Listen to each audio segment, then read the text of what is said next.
اللهم صل على محمد وعلى محمد اللهم اغفر للمؤمنين والمؤمنات والمسلمين والمسلمات الأحياء منهم والأموات اللهم بيننا وبينهم بالخيرات إنك مجيب الدعوات إنك على كل شيء قدير برحمتك يا أرحم الراحمين۔ اپنے اپنے گناہوں کی مغفرت کے لیے اور نیک شرعی حوائج کی برابری کے لیے جو مریض ہیں ان کی صحتیابی کے لیے بالخصوص قبلہ سید شہنشاہ حسین نقوی کی صحتیابی کے لیے اور جتنے بھی مومن مومنات پریشان ہیں ان کی پریشانی کی دوری کے لیے خصوصاً آقا و مولا امام زمانہ کے ظہور میں تعجیل کے لیے ایک دفعہ مل جل کے بلند آواز سے صلوات پڑھیں محمد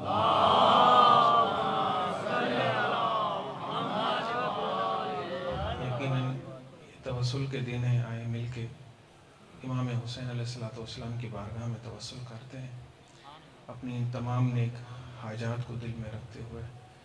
بسم اللہ الرحمن الرحیم۔ یا ابا عبداللہ یا حسین ابن علی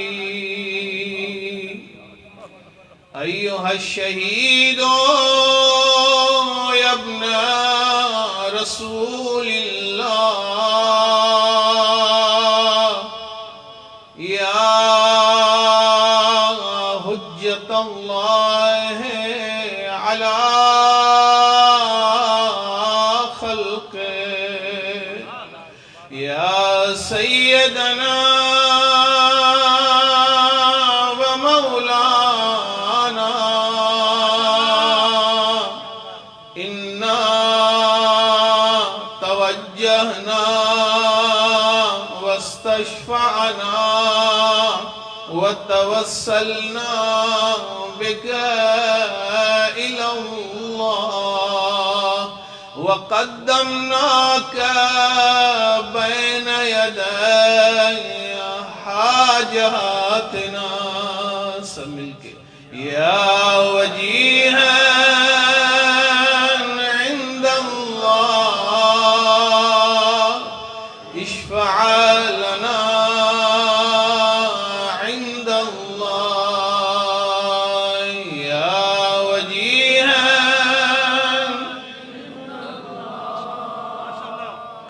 اشفع لنا عند اللہ۔ ہزاروں لوگ اسی غم میں جل رہے ہیں حسین، ہزاروں لوگ اسی غم میں جل رہے ہیں حسین، بڑے بڑے تیرے ٹکڑوں پہ پل رہے ہیں،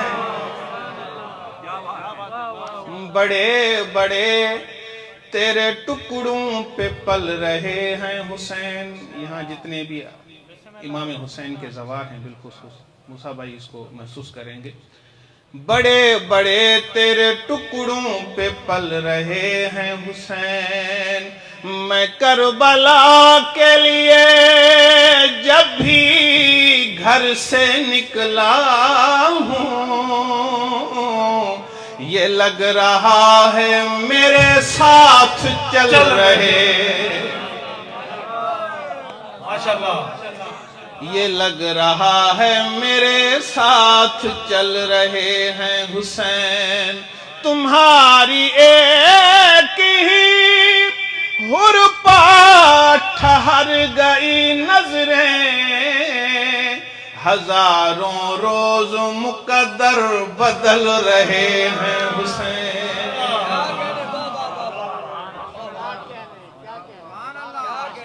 میں انتہائی ممنون و مشکور ہوں موسیٰ بھائی کا جس نے مجھے اس نورانی اور روحانی محفل میں یاد کیا۔ خدا ان کی توفیقات خیر میں اضافہ فرمائے۔ میں نعت کے چند اشعار سے ابتدا کرتا ہوں۔ کچھ اس طرح سے میرا دل لگا مدینے میں، کچھ اس طرح سے میرا دل لگا مدینے میں، میں آ رہا تھا مگر رک گیا مدینے میں، اور دعائیں مجھ کو رسول خدا سے ملنے لگی، میں پڑھ رہا تھا حدیث قصہ مدینے میں پڑھ رہا تھا حدیث قصہ مدینے میں، اور دعا کرو کہ ظہور امام ہو جائے، دعا کرو کہ ظہور امام ہو جائے، اٹھے گا جلد علم تازیہ مدینے میں، اور حسین چلتے ہیں نقش قدم کی ماٹی میں، یہ ایک شاعر کا عقیدہ ہے۔ حسین چلتے ہیں نقش قدم کی ماٹی میں، حبیب چنتے ہیں خاک شفا مدینے، حبیب چنتے ہیں خاک شفا مدینے میں، اور علی کے نام پہ پابندی جب لگائی گئی، بلال ایک بھی دن نہ رہا مدینے میں، بلال ایک بھی دن نہ رہا مدینے میں، بر محمد و آل محمد صلوات۔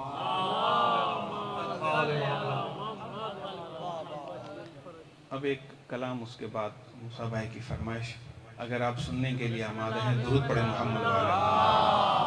صلی اللہ محمد و آل محمد۔ یقین کریں یہ محفل واقعاً اس پیغمبر کی حدیث کی ترجمانی ہے کہ پیغمبر نے فرمایا کہ میں آپ کے درمیان دو گراں قدر چیزیں چھوڑ کے جا رہا ہوں، ایک قرآن اور دوسری اہل بیت۔ ذکر قرآن کے ساتھ ذکر آل محمد بھی ہو رہا ہے۔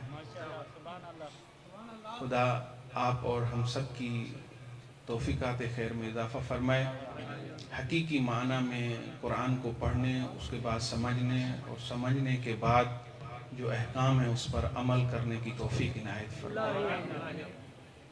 ایک کلام جو مجھے زیادہ پسند ہے میں آپ لوگوں کی نظر کر رہا ہوں۔ شہید ہو کے شہادت کی ترجمانی کی، شہید ہو کے شہادت کی ترجمانی کی، سروں نے کٹ کے بھی نیزوں پہ حکمرانی کی،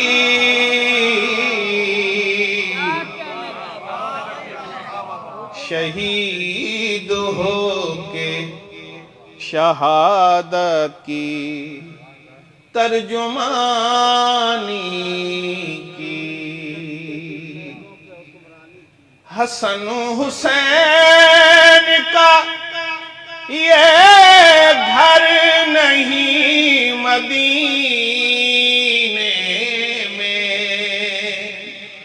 زمین پہ خلد ہے مخلوق آسمانی کی، شہید ہو کے شہادت کی ترجمانی کی، جہاں پہ چلتا تھا یوسف کے حسن کا سکہ، جہاں پہ چلتا تھا یوسف کے حسن کا سکہ، وہاں بھی دھوم ہے اکبر تیری جوانی کی، شہید ہو کے شہادت کی ترجمانی کی، اور لگا لے آنکھوں سے رومال فاطمہ اے حر، لگا لے آنکھوں سے، لگا لے آنکھوں سے رومال فاطمہ اے حر، بڑے بڑوں کو تمنا تھی اس نشانی کی، شہید ہو کے شہادت کی ترجمانی کی۔ اور جس شعر کے لیے آپ لوگوں کو زحمت دی ہے، پوری توجہ چاہتا ہوں شعر میں۔ جنا میں چھوڑ کے کوثر کو آ گئی زہرا،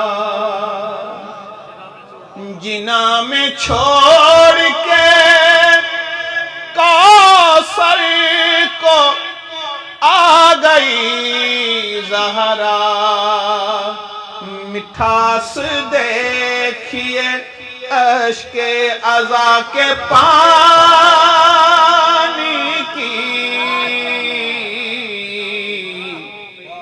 شہید ہو کے شہادت کی ترجمانی کی، بچا کے لے گئی جو آخری رسول کا دین، وہ پہلی جنگ تھی اصغر کی زندگانی کی،